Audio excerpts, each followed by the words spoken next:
Hey babes, welcome back to my channel. So today I'm going to be showing you how to go from start to finish frontal wig with this deep curly hair. I hope you guys enjoy it. I already feel like I have a series of videos like this, but let's get started. So the hair that I'm going to be using today is going to be her hair company. It's going to be the deep curly hair. But first off, let's go ahead and just get this frontal together. So of course, using that quick blue, the 30 developer, and just mixing that together. In my customize or how to customize a frontal video, I definitely show you how to get this consistency. So I'll make sure to link that down below. As for the wig, you're going to need a dome style wig cap, some stretch elastic band, of course, and some needles. I tend to use maybe about 10 to 12 needles, and then I like to use the cotton thread. Some people prefer, different types, but it's up to you. And then of course, just some wig combs. I actually got these off Amazon. I'll make sure to link that. And then the actual frontal. So this is what it looks like before. To me, it looks like the hair had already been kind of plucked. It seemed to be parted. The hair was not overly dense, so I knew that I would not be doing too much. And as you can see, the lace was really transparent and durable. So the reason that we're going to be bleaching these knots, as you can see, they are black and it does not blend into the skin well. So that's the whole goal in bleaching knots. So what I like to do is just go ahead and pin this down on my block head. So that's a canvas block head. I got that on Amazon. I'll make sure to link that down below as well. You guys always ask. And I know that it's dirty. It's because it actually gets used, guys. Don't believe the YouTubers that have a fresh canvas head. They're tricking y'all. They don't really do this in real life. But anyway, so yeah, I'm just going to go ahead and start applying that all over. Really lightly. I know that I look super heavy-handed. I probably am, but if you have the right consistency, it'll definitely just kind of spread all over with no problems. And definitely take your time with this. I mean, you don't want to move like a grandma, but at the same time, you definitely want to make sure that you get this fully saturated into those knots. You don't really have to push it in because you'll notice that you'll end up bleaching the hair, so you don't want to bleach your roots. It's kind of trial and error though. And of course, just filling everything in. Now this frontal did have a lot of parting space, so I did like that right away. And once you pretty much have everything covered, I mean, it should look like a relaxer almost. Alright, so that's pretty much what that looks like. It's not really much more to that. Some people will, use aluminum foil just to kind of speed up that process. Now me, I'm gonna go ahead and set my timer for about 10 minutes. Now typically I would do this for anywhere between 5 to 7 minutes if I am gonna keep that aluminum foil on. However, I ended up taking it off about halfway through this process. So yeah, disregard. It's completely up to you. Aluminum foil off or on. Now once you're ready and you've pretty much finished your timer, 10-minute or 7-minute timer, definitely go ahead and take that off of the canvas head and rinse that out. So I did go ahead and just shampoo and condition that as normal, and this is what the knots are looking like. So as you can see, it is lifted. You don't see any dark spots or anything like that, so that definitely helps with it blending into the skin, and this lace is really transparent already, so that definitely helps.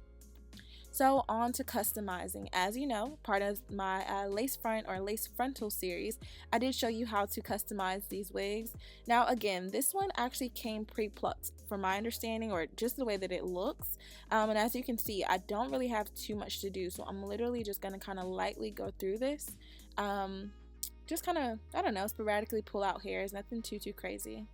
And I'm using a tweezer. Of course, you can definitely use small or large tweezers, completely up to you, but it's necessary. And this is just kind of a close-up, letting you guys see how I'm just kind of pulling sporadically, nothing crazy. I'm not going to go over the same spot too many times because, like a natural hairline, it just kind of fades and kind of bleeds back into the rest of your hair. So that's the goal here.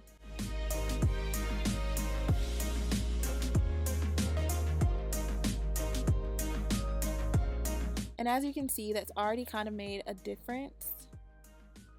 And actually tweezing this part out definitely helps. I kind of over bleached some spots, which is not a big deal at all. Typically what I'll do is I'll just go back in with like some black hair dye, and if I over bleach the knots and it goes into the roots, I'll just go back through that. But maybe that'll be for another video. Let me know if you want to see how to correct over bleach knots. I feel like so many people mess that up, but we're just not real enough to tell you. Alright, so you definitely just want to comb through that, or I'm using a brush just to kind of go through this. Some people get nervous and think, oh, my frontal is just shedding uncontrollably.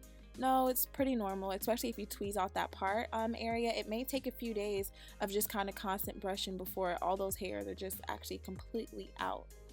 Then of course this part is completely optional. I definitely feel that it helps with the blending process. I'm going to go ahead and just kind of section out a few hairs just to kind of make some baby hair. I mean, I know I'm pretty grown, but yeah.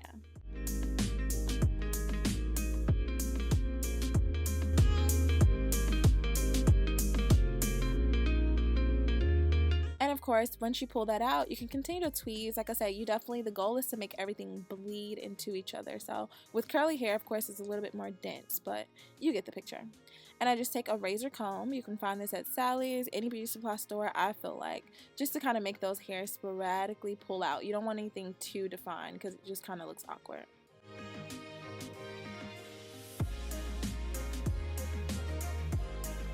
Alright, then of course, just kind of brush that back. And as you guys know, I always use my Argan Oil Hair Mousse. This is by Cream of Nature. Yeah, I pretty much use this just to double check my work, to make sure that everything looks smooth. I found that you can kind of get a better feel for what the hair looks like when it's kind of wet. So that's what I like to do. And me just kind of playing with the baby hairs, just seeing what this looks like.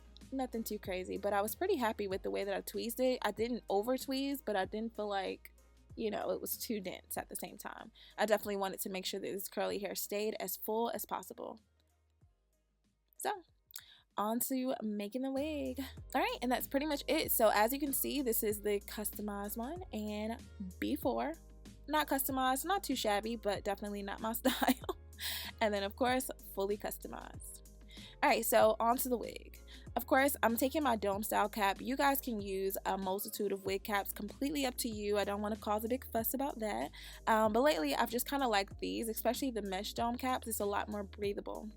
So when I go ahead and just start, I guess to sew down this frontal, I use T-pins. Now this area that I'm showing you here is going to be really helpful for sewing because it's thick and it's like double lace. So it definitely allows the lace to have a little bit of give. Now, of course, you just kind of want to pull that lace straight out and pull it in the middle. That's how I find the very middle of the part and the very middle of my wig, if that makes sense.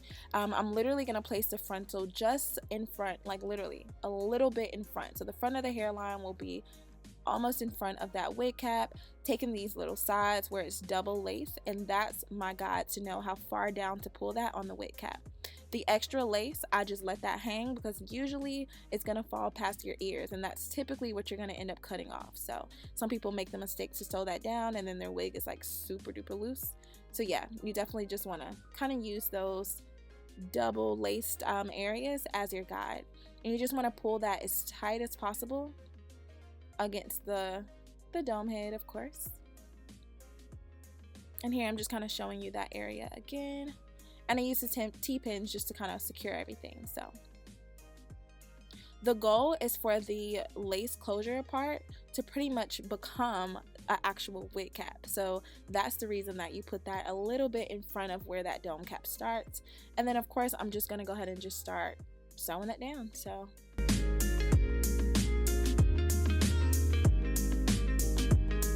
and I tend to, you know, double stitch this, you know, when I sew, I always double stitch. So I just kind of twirl it around the needle and keep going.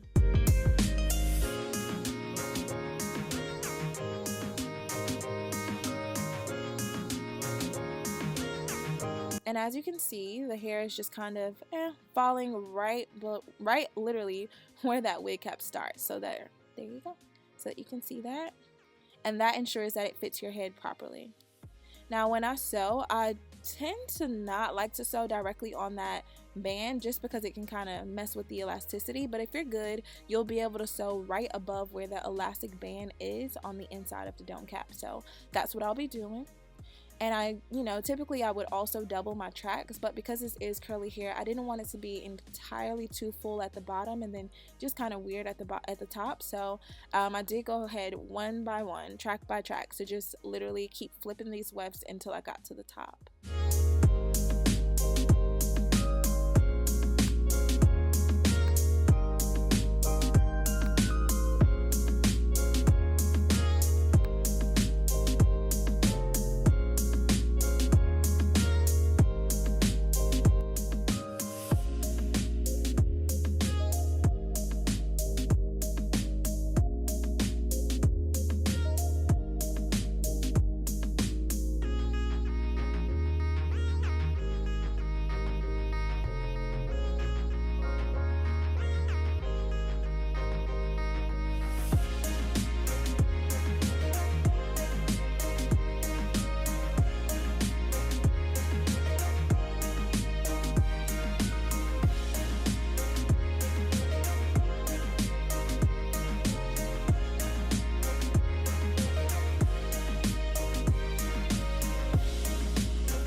and I kind of went in like a U shape. So literally back and forth, I continue to flip those wefts.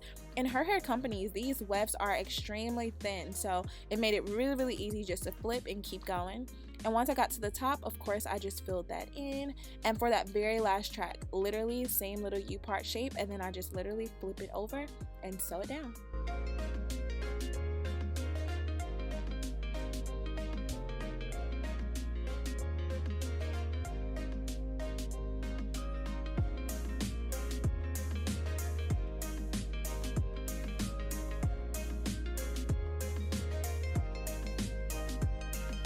Alright, so here I'm just pretty much showing you that very last track, so small you wouldn't even notice it.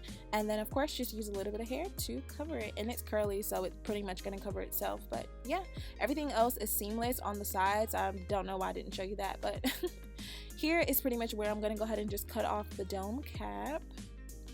Literally just cutting that, not directly where I sewed it, but a little bit after, that way it has, you know, some room to kind of give. And this is just the inside. And of course I have my braids just going straight to the back. I'm just going to show you how I measure out my elastic band. So I just kind of tuck my hair in, and of course I use my band from directly behind my ears to the next side, and I'll cut. So of course it stretches, so I found sometimes I do it a little bit too tight and I have to remeasure, but no problem. And I literally just sew that right where that dome cap begins, and I'll let the flaps just hang. And that's where I typically will sew. I don't typically have too many issues when it comes to the lace and, you know, it ripping or anything, and that's because I take my time actually sewing the band on, and I do small stitches. So that's really important, especially if you're a beginner. I definitely recommend taking your time with stitching this elastic band directly onto that lace. Alright, and there we go. So of course I am just going to go ahead and add in a wig comb. I actually ended up adding a wig comb in the back and at the very top, right before where the lace starts. That way it would not pull back and it was super duper snug. Alright, so I did go ahead and wash the wig, deep condition it, let it dry on the mannequin head, and here I'm just cutting off that excess lace and trying on the wig. So once you have it on, of course I'm just kind of shaping this to my head and just cutting off any lace that just did not belong. And for you girlies that don't really care for, like, I guess baby hair, you could totally just leave it this way. But of course, here I am with some mousse. Just kind of getting these together. And as you can see, I didn't use Gotta Be glue at all. Or Gotta Be glue or any type of gel or anything at all. This elastic band literally kept this wig down super tight. So this is going to be the glueless, sewless, I guess, method. And as you can see, this is just what that parting area looks like. Yeah, I haven't done anything to it, haven't put any concealer, nothing. This is just as is with those bleach knots. And as you can see, that lace is really transparent, so it's not going anywhere. So yeah, this is pretty much what the curls look like. Definitely enjoying this hair already. Hope you guys enjoyed the video. I love you so much. Stay pretty. Leave any comments or questions down below, and I will see you next time.